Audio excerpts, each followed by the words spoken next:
Welcome back to the Student Hub Live EMA and Exams Special. Well, I put a call out for people to come and talk to you at the Student Hub Live at the university, and Jill Clifton said, I'm going to come and show you how a TMA is different to an EMA with a box of chocolates. So we thought this was spot on, Jill, and you have not disappointed with a wonderful box of chocolates. Good, good. I wanted something that actually showed differences. Right. So this took a lot of finding, I hasten to add. It's but a anyway, fantastic box of chocolates. and we can devour them afterwards. Oh, we shall. No way, Jose. Okay, so your module will look a little bit like a box of chocolates, in as much it will have a lot of different concepts in it, it will have a lot of different ideas, a lot of different theories, and some of those actually will start to be drawn out in your TMAs. So we have a variety of different colours, different flavours. In the same way, they represent the different theories, the different topics, the different ideas that actually you discuss in your TMA. And if we take one of them, and I don't know whether I can break this in half. You're going to have to eat that. Oh, there we go. Ooh, that's made a little bit of a mess. It's a squishy It's one. a very squishy one. It's all a real cunning squishy plan. one. So in your TMA, hopefully you are really examining, and in this case it would be a white chocolate, so you're really examining that particular concept and that particular theory and thinking about it in a lot of detail and really scrutinising what those theories are.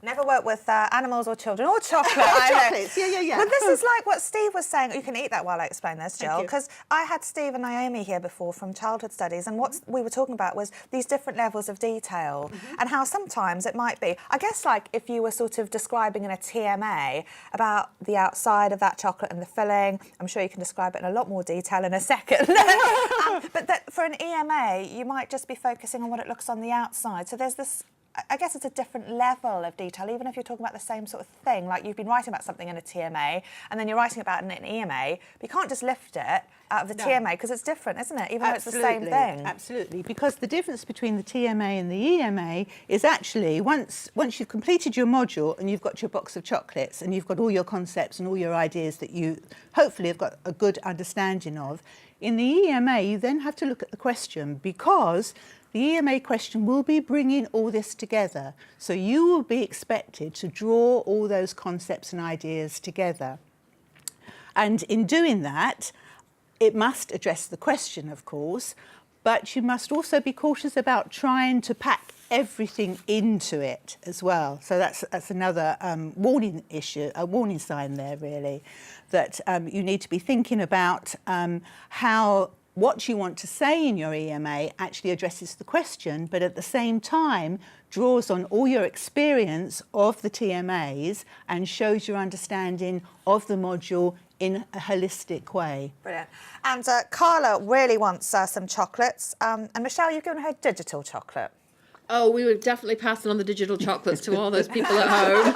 It's one of the limitations of a live online interactive event, isn't it? Absolutely. You can't have the real thing. Unfortunately, we're stuck with healthy food over here. That's all right. Look, I've got a healthy option drinks cabinet. Where did you get those from? They're my in the breaks. Oh, can we share them? No. Some people just can't get the stuff. And I've got the chocolates. So this does come with a health warning, actually, Yeah. in the same way that, you know, you can have too many chocolates. You can pack your EMA with too many of the concepts, it is a platform for you to demonstrate your understanding of the module as a whole, but it also actually has to answer the question at the same time. The analogy that just keeps on giving this, because you might make everyone a bit sick if you mention like too much stuff. So, Jill, the challenge then is with this module, this box of chocolates and these things that are sort of similar and different, I guess what we're encouraging students to do is to think about the things that they want to include and maybe not all of them. Yeah, so a good idea is to go back to your TMAs, have a look at the concepts, ideas, the themes that really interested you, the TMAs that you got very good marks for, actually, and good comments from your tutor, and think about how you might be able to use those ideas in answering your EMA.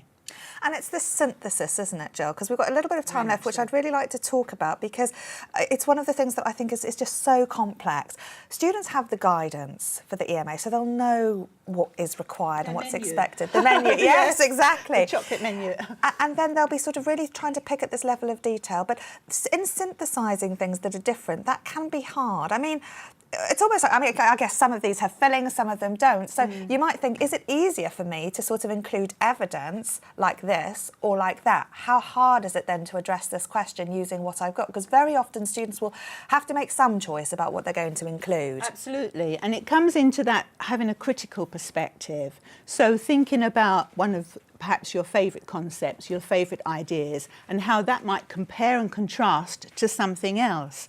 So if you're explaining that in that level of detail, you're actually showing a very deep understanding of that concept, because if you can take an idea and then place it somewhere else or discuss it in a different context, you're showing a very strong understanding. And this is where the breadth and depth might be, because it might be, for example, that we say, I'm going to compare white chocolate to dark chocolate. And actually, I'm also going to then compare one with decorations and also the colours, right? Yes, and then what the impact and perspective of that might be. Yeah. But it might be then that if I'm trying to cram all of that in, I don't have enough detail with my word count to do it properly. So I might have to lose one of those ideas, mightn't I? Yes, absolutely. You can ease back. It's better to discuss something in detail and show a depth of understanding rather than, as I mentioned before, trying to throw everything in.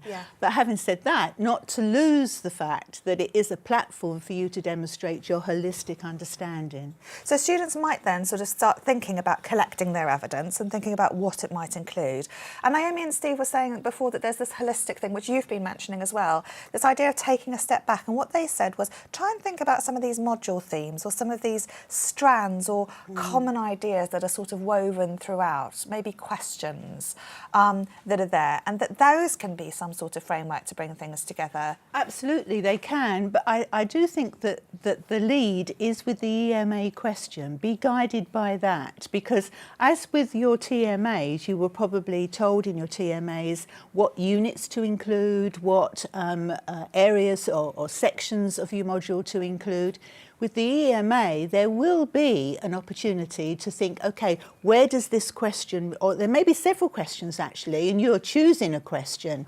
So thinking about where does this question actually sit within the module itself. Brilliant, excellent. Jill, this is fantastic. I want to take a quick trip to HJ and Michelle. How's everyone at home? I'd like a shout out to M. Long. We don't know the first name, unfortunately, but she has dyslexia, and she told us that she narrowly missed a distinction on the first assignment, and it's been about 35 years since she's studied. Oh, Such well an done. amazing achievement, isn't it? Absolutely. That's fantastic. Yeah, and Carl is working really hard and doing really well too. They're both on YO3 too, so really good. And apparently on YO32 in the intro week, we learned that chocolate is good for you. So I'm quite happy I've got some backing from the modules here.